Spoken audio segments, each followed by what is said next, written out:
presentan Mirando Lejos.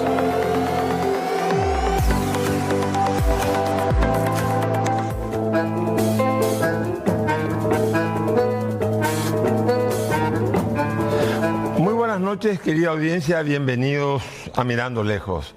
El Paraguay está atravesando una situación compleja en un tema que también de por sí es complejo, en un tema que desde antes de su construcción fue complejo porque existieron problemas limítrofes entre el Paraguay y el Brasil.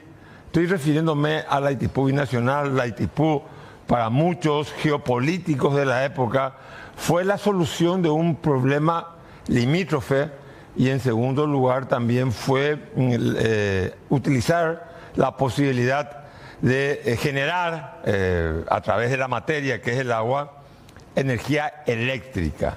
Entonces, en aquella época, estoy hablando de 1973, cuando se firma el tratado, luego aprobado por ambos parlamentos, fue un tratado que fue considerado, fue muy criticado por el sector de la oposición paraguaya por algunas asimetrías que reflejó el tratado, pero independientemente de cualquier cosa, después de más de 50 años de vigencia, de funcionamiento, de producir energía, no se puede negar que las dos grandes inversiones, los dos grandes patrimonios energéticos que tiene el Estado paraguayo de Itaipú binacional, que hasta la fecha ha aportado mucho al Paraguay. En primer lugar, nuestra seguridad energética, y también Yacyretá, que es una represa aguas abajo con la Argentina de menor tamaño. Pero hoy en día estamos en un impasse diplomático. En un impasse diplomático que creo no le veo la razón de ser. Por unos comentarios que surgen en el Brasil, se insinúa de que los brasileños hackearon el sistema informático de Paraguay para descifrar cuál era la posición paraguaya con respecto al anexo C.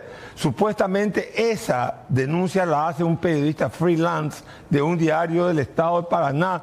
El presidente Lula aparentemente desliza un comentario diciendo: el que le espiaba a los paraguayos hasta el 2022 era Bolsonaro. O sea, si le espiaba a los paraguayos, también nos pudo haber espiado a nosotros. Nosotros creo que de una manera improcedente, creo que pisamos el palito, nos tiraron un paco a piré, una cáscara de banana, nos hablamos y entramos en una discusión que no es nuestra. Tomamos como primera decisión abortar la mesa negociadora del anexo C. Y ese fue un grave error. A nosotros los paraguayos nos conviene la previsibilidad de las negociaciones de Itaipú. A nosotros los paraguayos nos conviene mucho más que a los brasileños tener seguridad energética.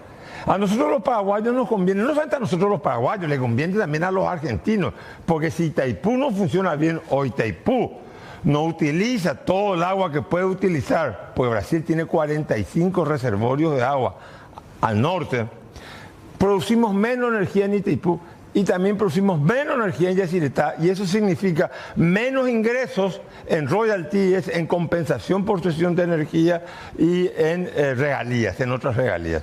Entonces creo que por una cuestión de un chisme no podemos estar. Nosotros los paraguayos tenemos, sí, reconozco el canciller paraguayo como procede, no tanto el ministro de Industria, tiene que ser el canciller paraguayo, el que hable con su par brasileño y decirle: bueno, nosotros tenemos que saber de qué se trató esta insinuación, esta información de que Brasil hackeaba la información paraguaya. Que, dicho sea de paso, yo estuve en Itaipú y en Itaipú no hay nada que esconder en el sentido de hackear nada, porque las posiciones de los países con respecto a los temas siempre se discuten in sotto voce entre los directores, el directorio, la dirigencia política, y más de eso, está todo publicado en la prensa mayormente.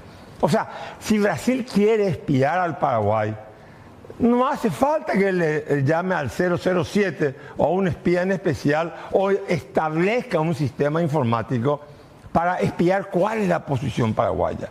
Si por algo se quiere saber algo de Itaipú, es en todo caso para llamámoslo un complot internacional, una conspiración internacional que puedan desvirtuar el funcionamiento de la represa. Pero en sí mismo, ni Paraguay ni el Brasil están interesados en eso, porque nuestros sistemas económicos tienen apetito de energía renovable, de energía de origen hidráulico, de energía eléctrica.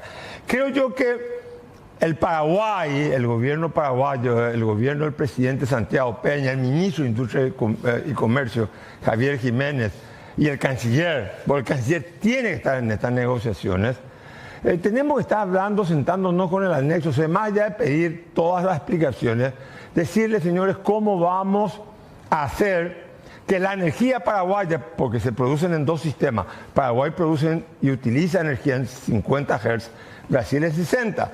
Nosotros, Itaipú se financió porque Brasil compraba la energía paraguaya, que se produce en 50 Hz.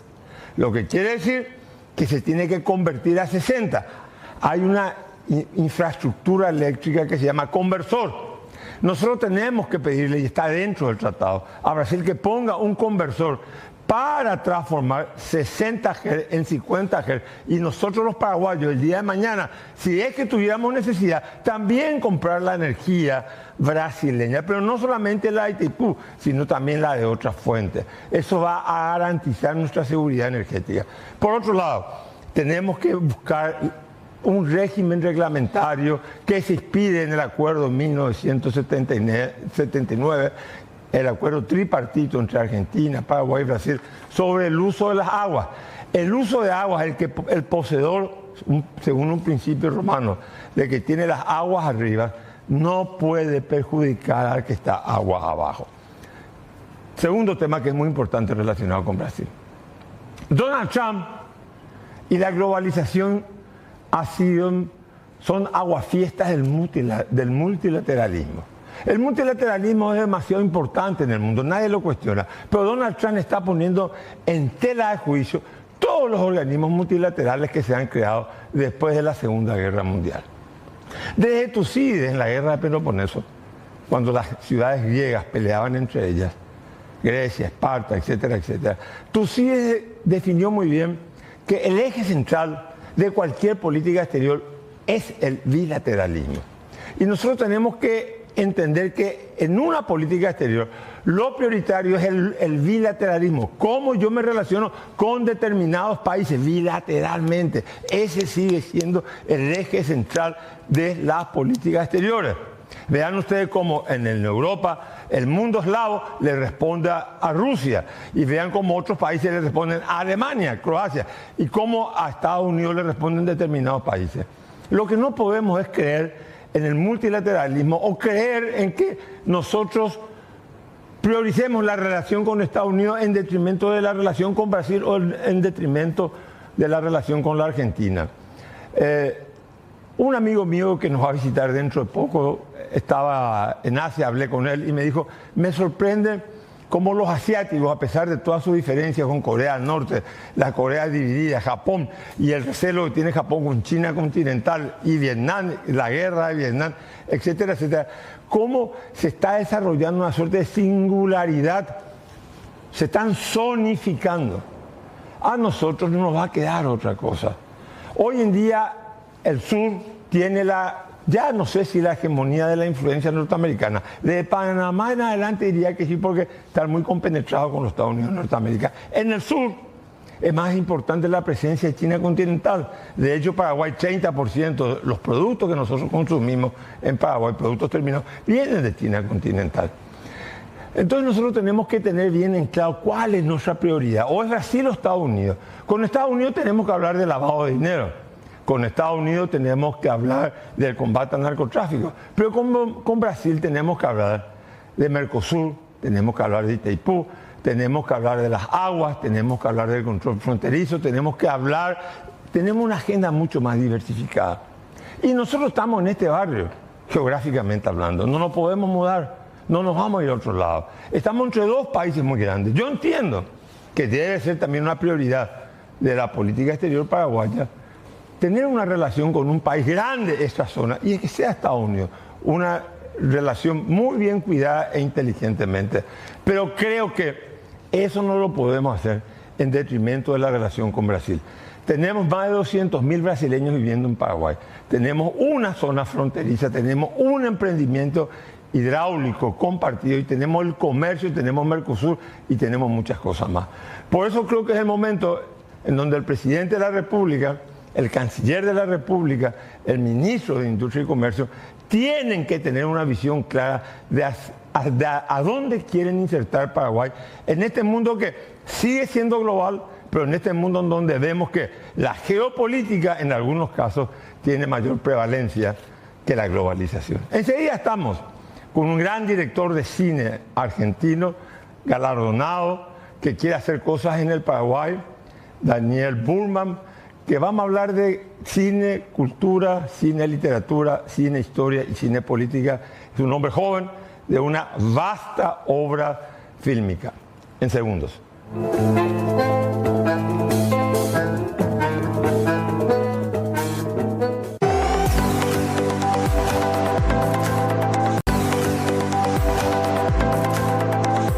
Bueno, volvemos a Mirando Lejos. Te das cuenta que empezamos con el gran productor de tango, Horacio Piazzolla.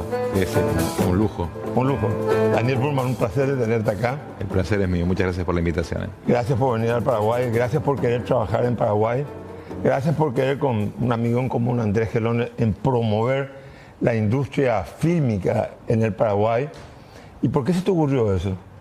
Bueno, Andrés Gelós, amigo común. Andrés Gelós, sí. Hace años me viene hablando de Paraguay. Yo tuve digamos, siempre fui bastante inquieto y me gustó salir de los lugares de confort, y creo que uno también, sobre todo a partir de cierta edad, aprende mucho cuando uno sale de los lugares de control y conocidos y también interactúa con nuevas realidades, con ámbitos que son cercanos pero lejanos a la vez, que como pasa con Paraguay, con Uruguay. Tuve una experiencia muy buena en Uruguay con Yossi, filmando en plena pandemia, y vi todo lo que se podía hacer con una industria incipiente.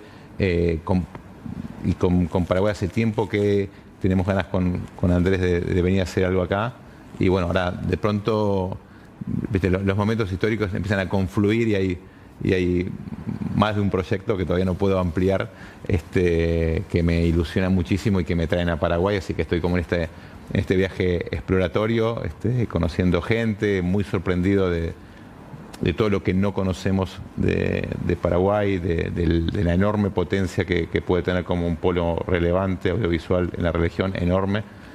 Yo no sé cuán conscientes son de eso, pero realmente puede ser un gran próximo polo, digamos, de producción de industrias culturales. Y nada, tengo toda la intención de ser parte de ese proceso. Si me tenés 51 años, sos un hombre consagrado, ganaste el premio de Venecia, ganaste el Oso de Berlín, ganaste no sé cuántos premios, dirigiste a actores como Franchella, acabas de hacer una miniserie que a mí me fascinó, Osik, el espía arrepentido, donde actúa Natalia Oreiro y un plantel muy importante de actores. O sea, dirigiste como director a grandes actores, tenés grandes producciones y obtuviste muchos premios.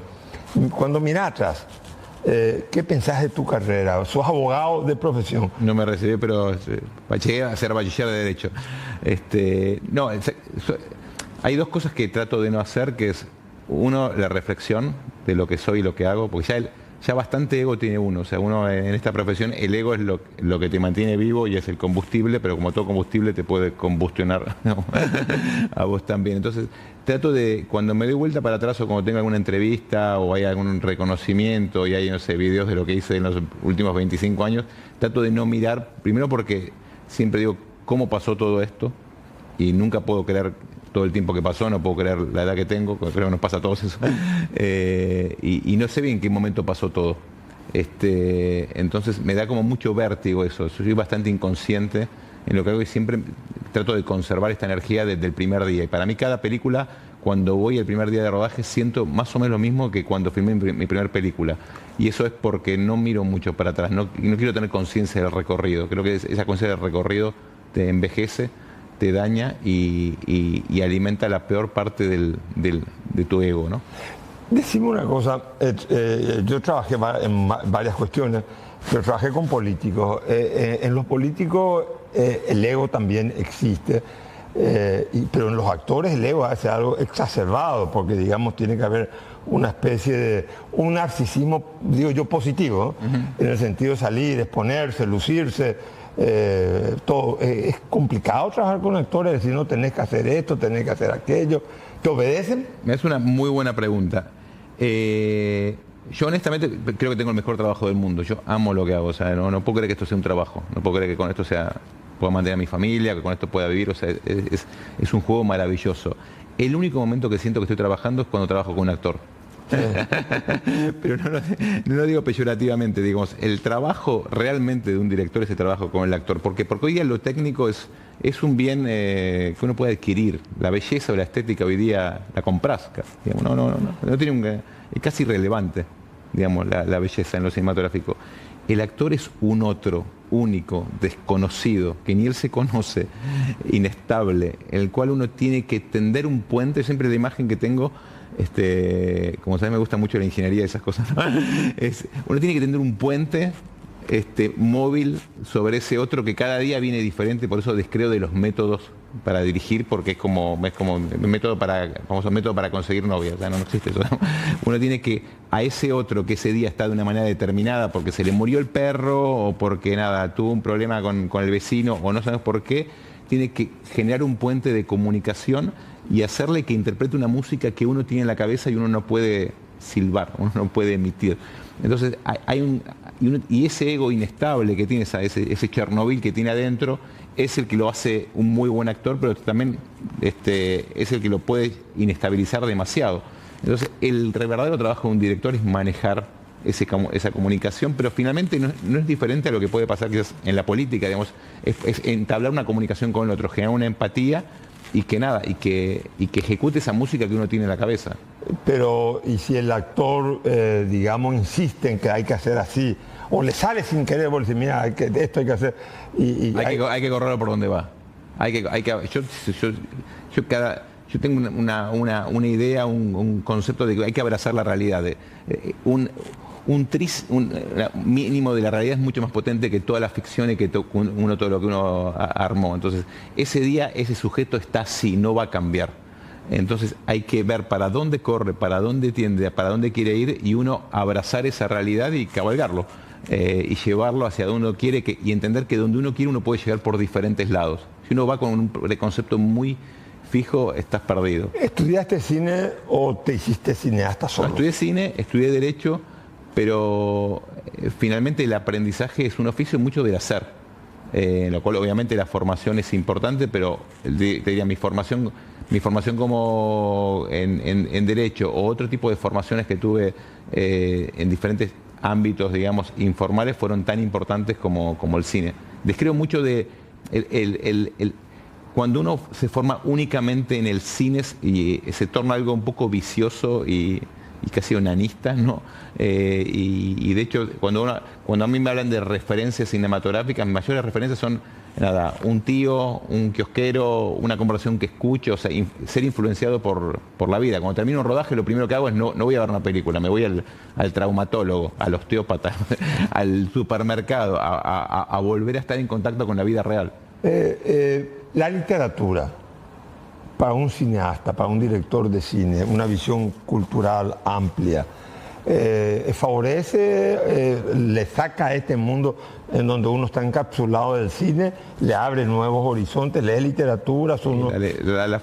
La formación literaria y absolutamente ecléctica, digamos, por lo menos en mi caso es, yo leo filosofía, leo libros de autoayuda, de tecnología, de periodismo histórico, digamos, tengo una lectura totalmente ecléctica y visceral, y creo que desde el contacto con léxicos de universos muy diferentes hasta ópticas opuestas de lo que uno piensa de la realidad, son los que te alientan. A mí me parece muy, muy importante, pero no la formación, obviamente un tipo que estudió letras obviamente ayuda muchísimo, pero el leer de manera constante y tener una mirada inquieta del universo a través de la literatura.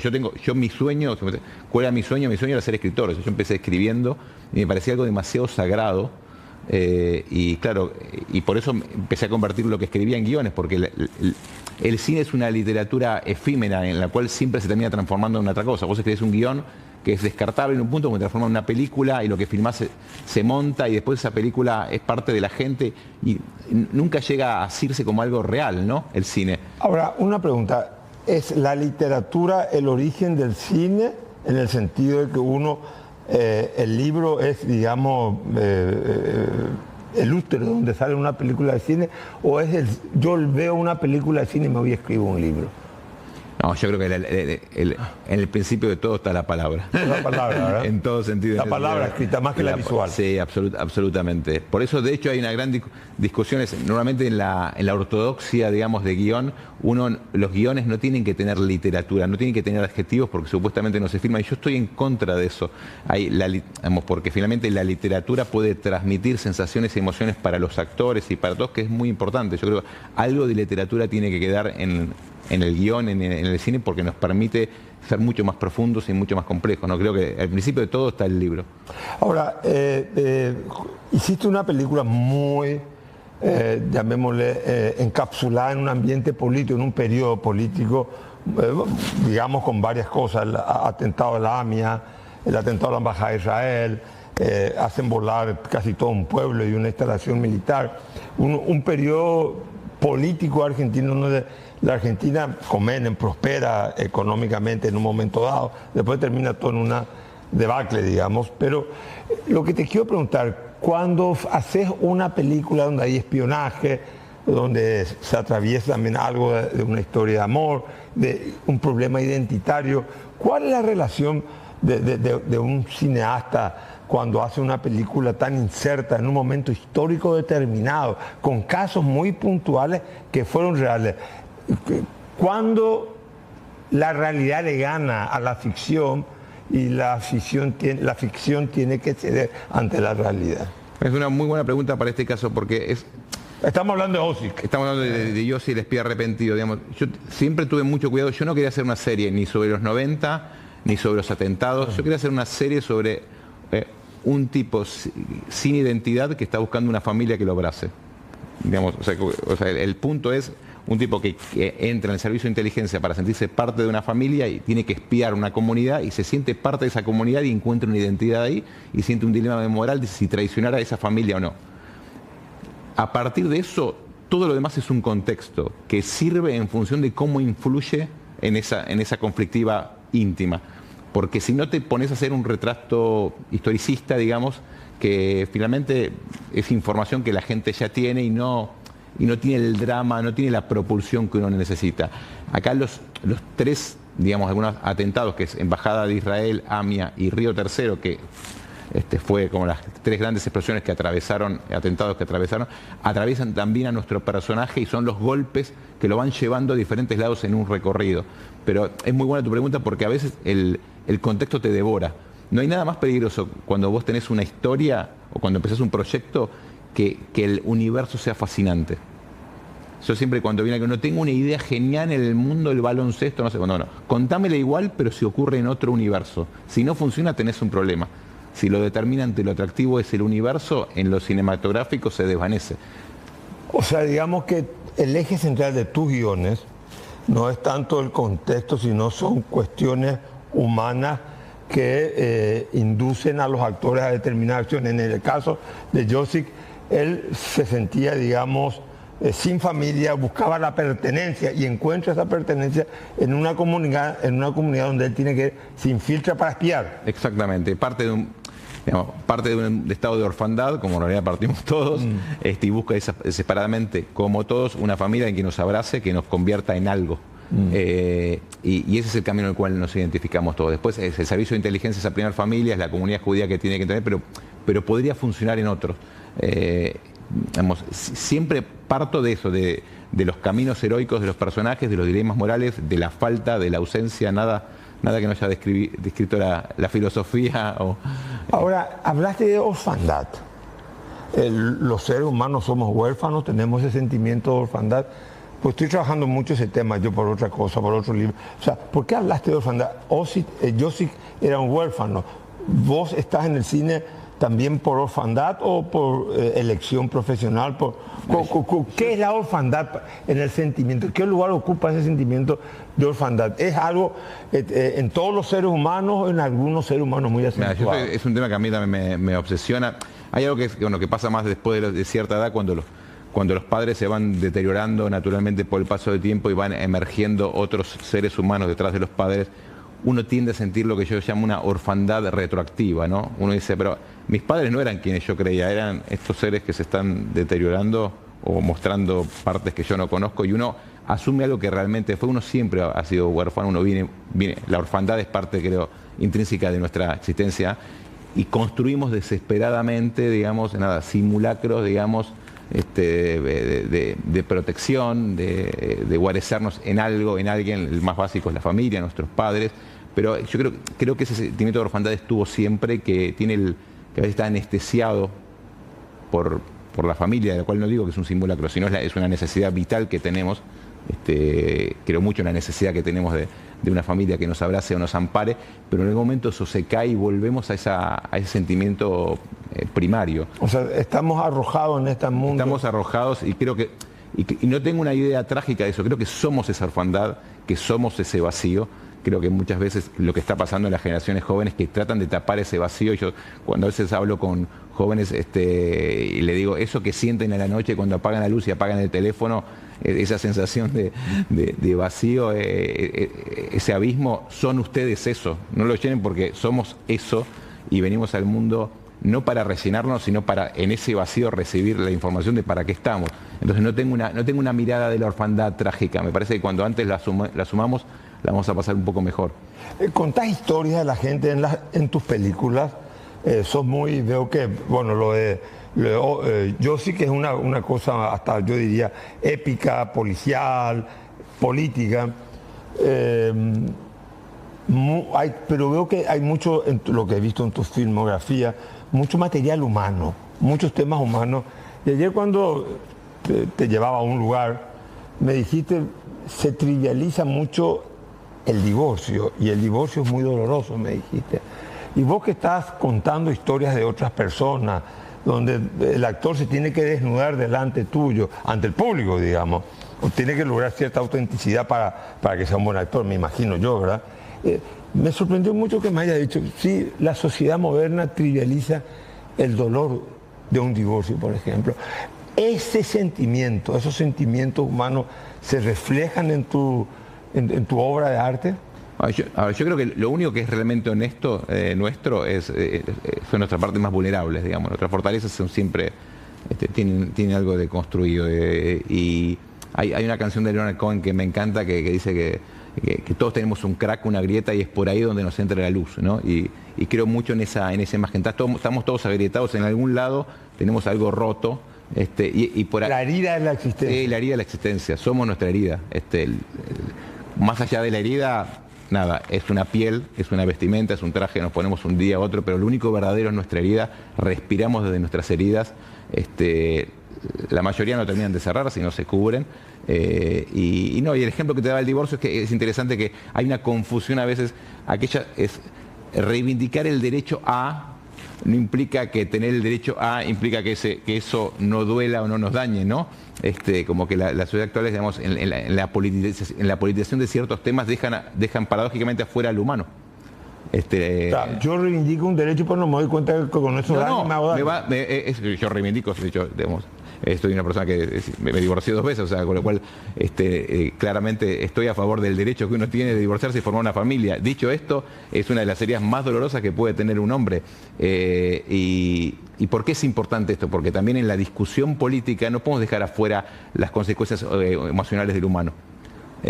Porque si no son banderas en las cuales paradójicamente el hombre, en vez de estar en el centro, está en los márgenes, está la idea primero.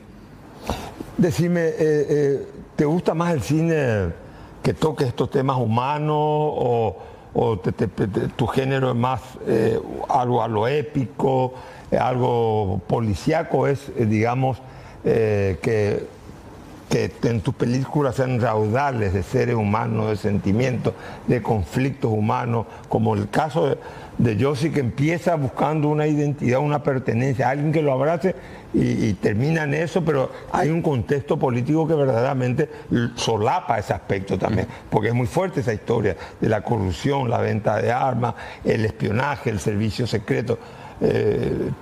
Lo humano para vos es el factor determinante de todo. Y yo, o sea, siempre mi motor cuando tomo un proyecto es qué conflictos morales de la humanidad me interpelan también, sobre todo las cuestiones vinculadas a la familia, los padres, los hijos, la necesidad que tenemos de redención, de reparar, también como conversamos por otro proyecto que estamos conversando, ese ímpetu a veces que tenemos dañino a veces nosotros con nuestros hijos y la necesidad de repararlo, digamos. O sea, es muy complejo el entramado filial, toda la cuestión de la filiación es un tema que a mí me ha apasionado mucho, la identidad, pero también, vuelvo a decir, los contextos políticos, cómo todo eso refleja en esos derroteros, en esa construcción, me apasiona. Y hay momentos históricos que realmente son muy atractivos. Todo el universo del espionaje y de las conspiraciones me encanta. Me encanta, soy fan de cualquier conspiración que me quieras contar, siempre voy a ser un atento oyente. Me dijiste que el pasado tuyo no mirás atrás. Yo miro atrás siempre y veo la cuna en primer lugar más lejos. Pero veo el recorrido, lo veo, bueno, en mi caso particular lleno de fracasos, digamos, o de luces también puede ser. Pero, sin embargo, tu identidad como director, tu identidad judía, ¿eso influye en tu dirección o no? Mira, es una muy buena pregunta porque muchas veces me preguntan respecto a mi identidad judía argentina. Yo creo que la verdadera identidad no es parte del yo. Justamente yo me levanto a la mañana y nunca me doy cuenta que soy judío. No es que me levanto a la mañana y digo, ok, soy judío y voy a dirigir como judío. O sea, la esencia identitaria está un poco descendida del yo. Está el yo cuando entra en conciencia, de alguna manera toma de esa caja de herramientas múltiples que es la identidad, que a veces se olvida, y sobre todo ahora que parece que toda la identidad es el género o la religión o la política, se olvida que es lo polifacético que es una caja de herramientas múltiples en la cual hay un montón de pedazos de identidad. Yo siempre pienso en la identidad, ¿viste? Cuando los niños empiezan a romper todos los juguetes y dejan pedazos que se terminan en una bolsa y queda... O sea, la identidad es un mosaico. La verdad es un mosaico con partes inútiles también. O sea, que es lo que interesante. O sea, hay muchos restos en nuestra identidad. Restos de identidades pasadas, restos de contextos, restos reactivos a otras identidades. La temática de identidad debería enseñarse en los colegios qué es nuestra identidad, qué es aquello que vamos a buscar todavía y nunca vamos a encontrar, pero buscarlo es lo que es más parecido a nuestra identidad. No se habla de eso. Hoy día, si me das a capaz a un chico qué es la identidad, digo, bueno, yo soy bisexual. Y va a decir, no, eso es parte de tu género. Se ha banalizado mucho la cuestión de la identidad, se ha reducido a cuestiones capaz, como te digo, de género, políticas o incluso musicales, digamos, o tribales de una ciudad. Y es muy importante porque es el camino que recorremos que le da sentido a nuestra vida. Estamos con Daniel Burman, vamos a la pausa y volvemos enseguida.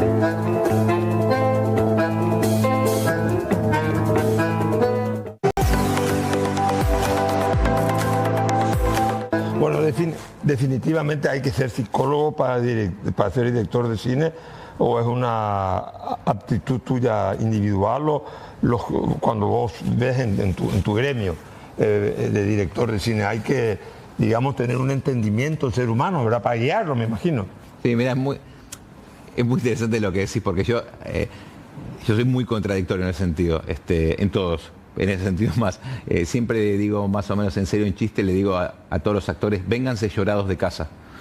Prefiero que vengas media hora más tarde ya llorado. O sea, que haga su que haga, claro. Que porque uno no puede administrar, pero no es cierto, porque cuando llegan le pongo el hombro para el llanto, porque, como te digo, uno trabaja con la vulnerabilidad del otro, la materia prima es, más allá del ego y el narcisismo, es sus historias, sus vulnerabilidades,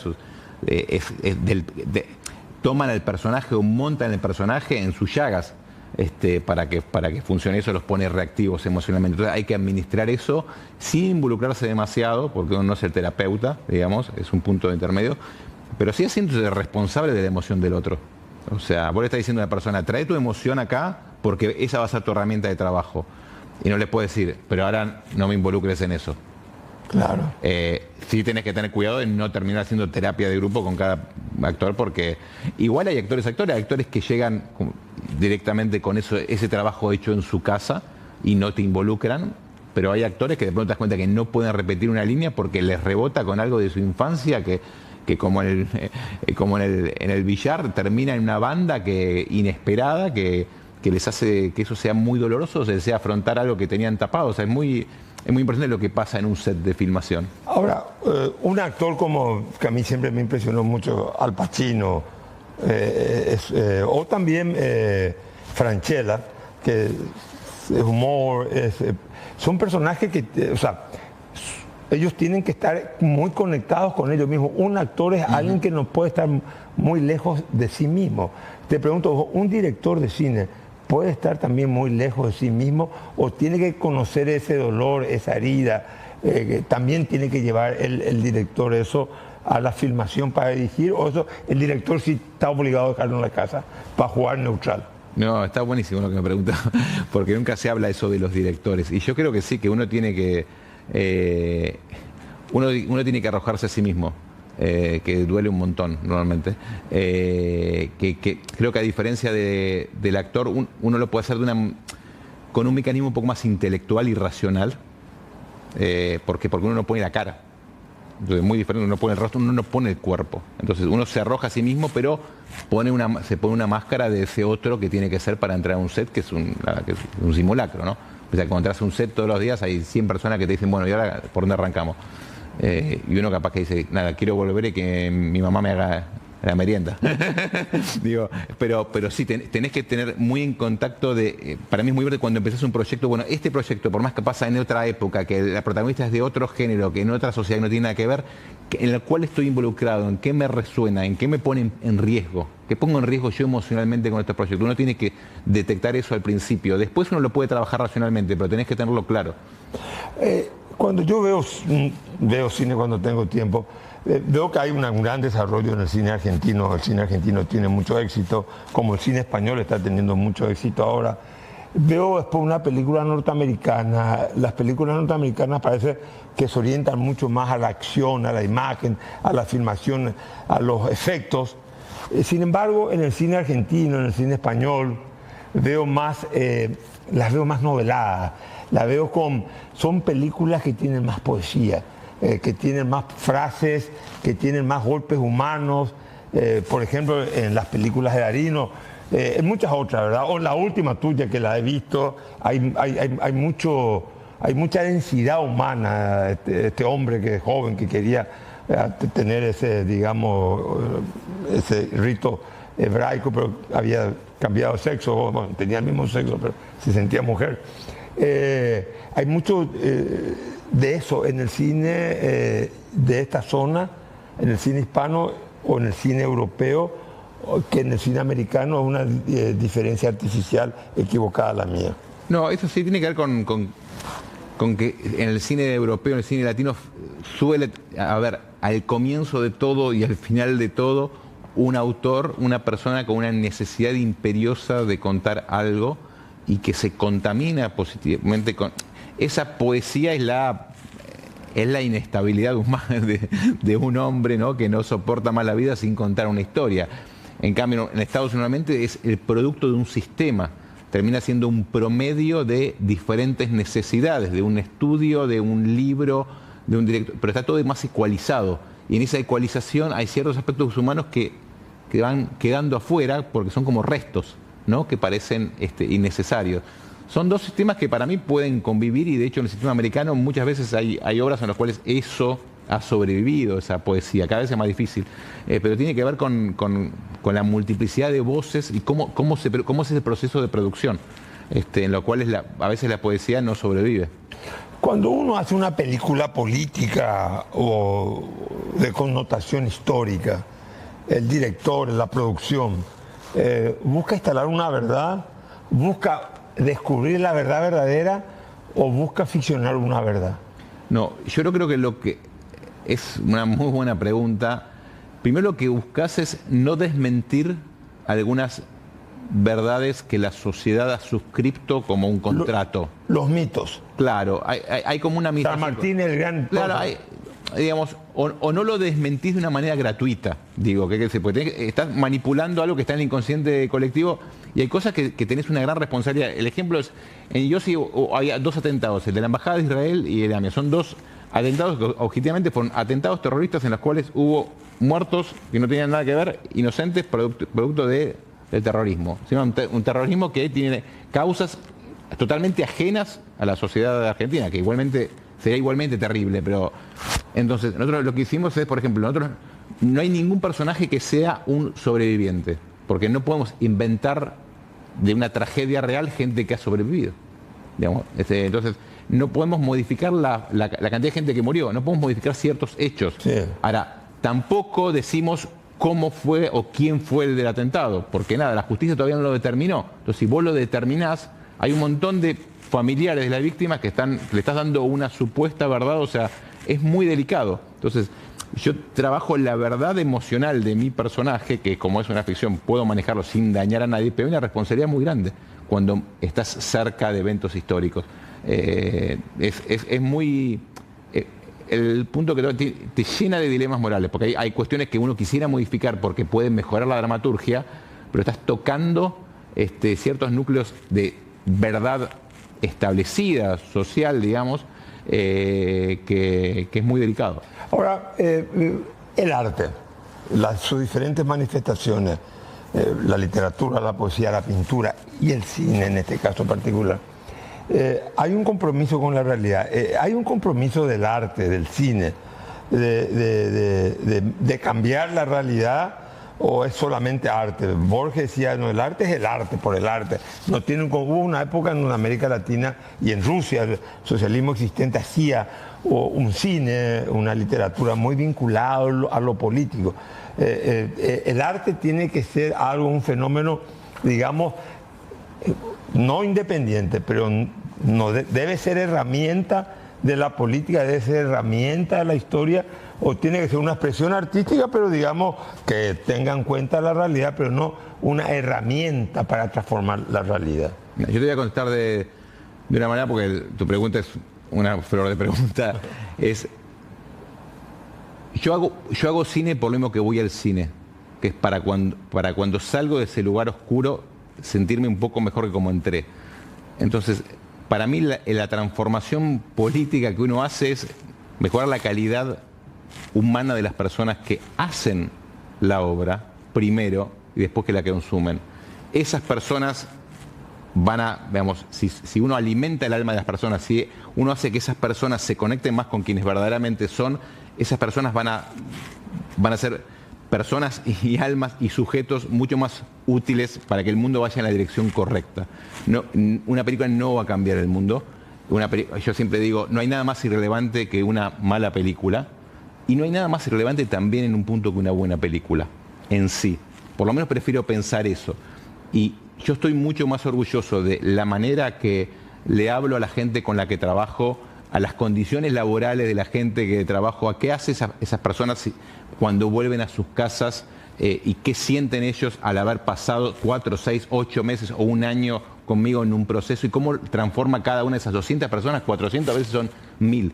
Creo mucho más en ese derrame emocional inmediato que en la idea, porque cuando uno quiere cambiar el mundo realmente no cambia nada, y como siempre digo, es mucho más fácil ir a salvar las ballenas en Australia que conversar 10 minutos con tu hijo cuando te hace una pregunta. Entonces, más que ir a salvar ballenas, digo, bueno, en el mundo inmediato de uno, ¿cómo influye el hacer? Ahora, cuando vos te traen un guión, te dicen, che, dirigí esto.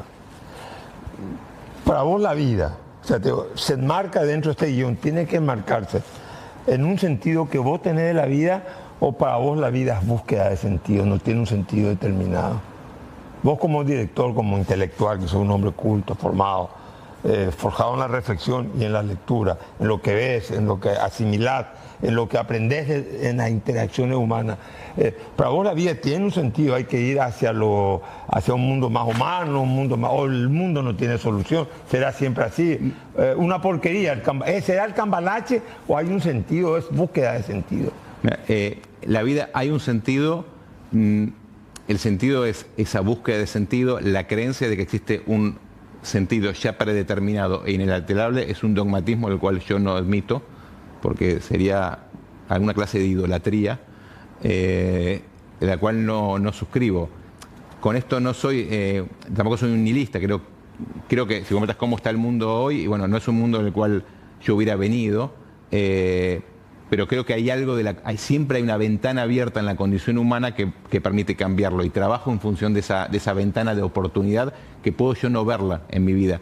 Pero no, lo que más me interesa cuando hago a veces un libro es entender otros sentidos posibles de la vida, porque seguramente en partes de esos sentidos ajenos y que me parecen que no son mi propio sentido, hay algo de mi búsqueda. O sea, creo que, digamos, yo creo en la pregunta, bueno, ¿para qué vinimos?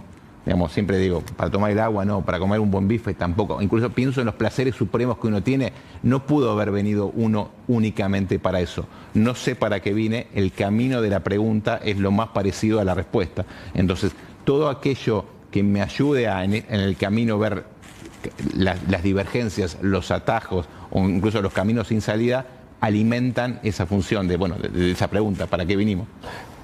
51 años, 30 obras como guionista, productor, director. Estás, digamos, en la etapa, estás por empezar tu tercera juventud. Espero, yo trato de pensarlo así. Yo estoy viviendo mi tercera juventud. Pensás en tu legado como artista. Un artista diciendo, esto yo no voy a hacer porque esto va a ensuciar mi legado. No, para nada. No pienso en el legado de la obra.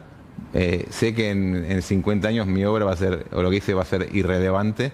El único legado siempre le digo a mis hijos... Tu obra va a ser irrelevante y no te entristece esa idea. Para nada. Eso no puedes juzgar vos tampoco. Eso no lo puedes juzgar vos ahora, pero del presente. Son todos mecanismos... Ahora, partamos que son todos mecanismos de defensa porque uno piensa en que uno un día no se va a levantar más y va a ser parte de la nada o parte de algo que no es el yo y la conciencia que hoy vivimos. Es tremendamente difícil de gestionar. Entonces, lo que prefiero pensar es que lo que queda de uno es cómo fue uno con el otro. Es tan simple como eso. O sea, el rastro, la huella de cómo uno fue con el otro, lo interpersonal, cómo uno se ha vinculado con la otredad, con ese otro que no es uno. Cómo uno se vinculó con uno, eso va a desaparecer en el abismo de la existencia. Pero tu obra es una manera que vos tenés de vincularte con otro, porque yo te conocí a vos a través de tu obra. No sabía, pero o sea, digamos, vos o sea, la obra que recibe un libro, una película, el que lo ve, o sea, recibe una influencia, hay una interacción. Yo puedo interpretar tu obra de manera diferente a la tuya, pero claro, estamos interactuando. Pero ¿a vos no te parece que, o sea, como los artistas, me acuerdo que hablé una vez con Mario Vargas Llosa, y él me decía, no, yo creo que ciertas obras mías van a tener, digamos, un asomo de eternidad. Eternos de no es más nada, digamos, con tantas cosas. Pero vos no pensás, no haces tu obra pensando en una trascendencia, en una posteridad. No tenés hambre de posteridad, porque esto se va a encontrar, tu obra se va a encontrar toda la vida. Lo que pasa, bueno, primero no me puedo comparar nunca con Vargas Llosa. No, ¿por qué? Pero no tengo hambre de posteridad, tengo hambre de eternidad. Me gustaría no morirme nunca, pero no para seguir haciendo películas. Si me dicen, bueno, voy a seguir viendo, pero voy a trabajar de médico cirujano extrayendo páncreas, digo, compro. Para mí, cuando yo hago una película y la termino de hacer una obra, hay algo mío que se extingue, una parte mía que se evapora y ya de hecho no las vuelvo a ver y me parecen hechas por otro en un punto, porque fui un otro. La transformación continua de uno. Por eso cuando es interesante lo que me decís, porque desde vos es una manera de vincularse conmigo cuando ves una película que hace 15 años, pero ese yo no me reconozco más, te vinculás con un otro Daniel Burman. Porque hay algo mío de la transformación que me hace ver aquello como algo ajeno, propio a la vez. Es como partes mías descartadas, son versiones del software 10.0, 12. Bueno, versiones antiguas que no es que ahora me siento un hombre superado, soy un otro y aquello ya empiezas a tener una sensación de ajenidad. Por eso no puedo pensar en algo que hago como algo de posteridad. Capaz que hay un momento de la vida donde digo, yo ya soy más o menos esto y todo lo que haga me va a representar y voy a cambiar. Quizás si hablamos en 20 años esta charla sea diferente. Pero, ¿y los premios que recibiste? ¿Con qué objetivo lo has recibido? ¿Para promocionar las películas nomás? Mira, todos los premios están en una caja en la baulera de casa, y tengo como un arreglo con mi familia y con mi esposa de que nunca los premios están expuestos como parte de la vida. Digamos, si me preguntas quién soy yo, soy la persona que está gritando un domingo en pijama en mi casa, ¿por qué no me dejaron una palta o un cartucho de café? O sea, yo creo que el yo más parecido a mí es el que puede estar en lo doméstico, en la vida. El resto es una manifestación donde hay algo de personaje, hay algo de simulacro, que es algo propio, es producido, o sea, me da mucho orgullo, me encanta ganar un premio, pero inmediatamente como tiene cierto riesgo de alimentar las partes más oscuras de nuestro narcisismo, prefiero que quede ahí. En cada película, entonces quiere decir, o sea, a mí me pasa lo mismo cuando yo escribo y o sea, creo que no veo tampoco, no vuelvo a releer nada que escribí. Enajenas algo tuyo en cada película. Exactamente, entrego algo mío que no soporto, porque cuando hay a veces me preguntan, bueno, tenés varios proyectos, ¿cuál terminás haciendo? Es aquel que ya no soporto más no hacer. Hay un momento que hay una historia que me empieza a tomar y ya mi vida es más infeliz sin contar eso. Es una necesidad vital contarlo. Lo tengo que expurgar, lo tengo que sacar, lo tengo que, como decimos, enajenar, lo tengo que extirpar. Y ahí sigo aliviado. Por eso ya fue una parte mía, pero ya no me pertenece. Creados, artísticos, de lo que sea, ¿se nace o se hace uno? Yo no lo sé. La verdad que no tengo una respuesta para dar. Yo sé inquietud como me está diciendo. Tengo que contar porque si no me siento mal, tengo que extirpar eso, tengo que enajenarlo, tengo que exorcizarme, eso tiene que salir fuera de mí. Yo creo que hay una inconformidad que uno tiene con su propia existencia y que en mi caso a través de la narración o el arte uno siente un alivio que le permite continuar a la etapa próxima y volver a abrirse a ver, bueno, ¿qué otra parte rota tengo? Creo que eso es parecido a ser un artista y que creo que capaz que hay algo de lo que uno nace que te lleva hacia ese lado, digamos. Yo la verdad que no sé qué podría haber hecho si no hubiera hecho esto que hago. Borges decía que, claro que escribía poemas y era muy corto todo lo que él escribió, más allá de su genialidad que está fuera de tela de juicio, ¿verdad? Pero Borges decía, bueno, y que me visita una musa, decía, como una suerte, me inspiro. ¿Vos te inspirás? ¿Te visitan las musas? Como idea inspiradora, no quieres ser una mujer específica. No, mujer específica no. Sí tengo... Bueno, no hace falta que te confíes. No, tengo una mujer específica que es mi esposa, pero no. A mí me pasa que la inspiración, como dicen, me encuentra en el caos.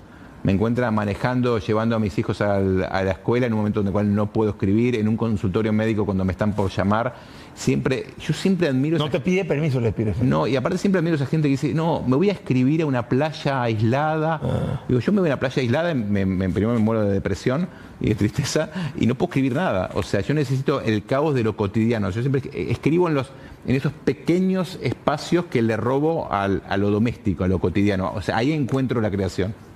Pero tu vida es 24 horas al día, salvo cine, creación. Sí. No hace otra cosa en paralelo. No tengo un criadero de pollos, no tengo. No tenés nada. Tengo muchas ganas de alguna otra actividad. No sé, en alguna época engordé vacas, pero me duró poco. A la inspiración, ¿hay que ayudarle con la disciplina? Sí, absolutamente. La disciplina, el rigor y desconfiar de la inspiración. Desconfiar mucho de eso que viene y ver qué está detrás de eso.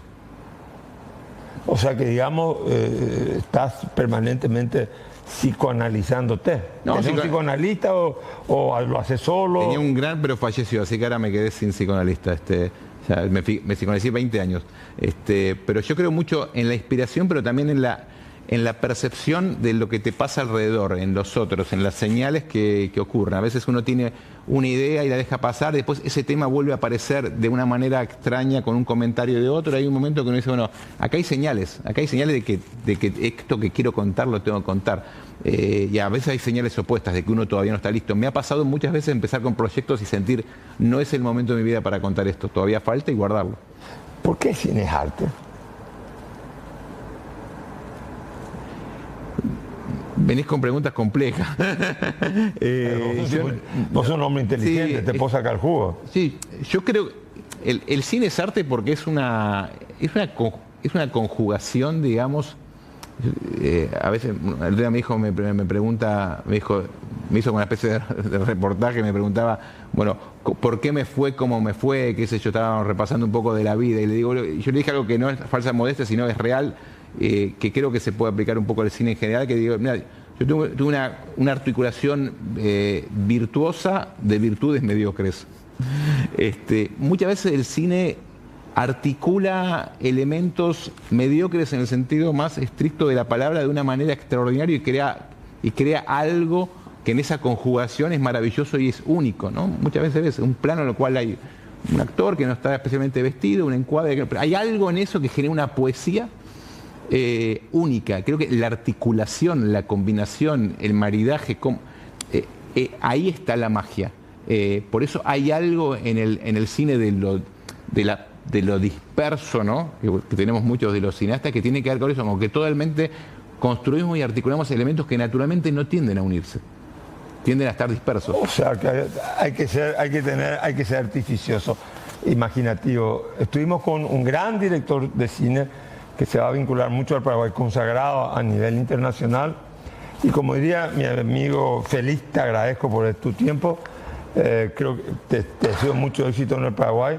Y como diría mi amigo Humberto Rubín, una noche más.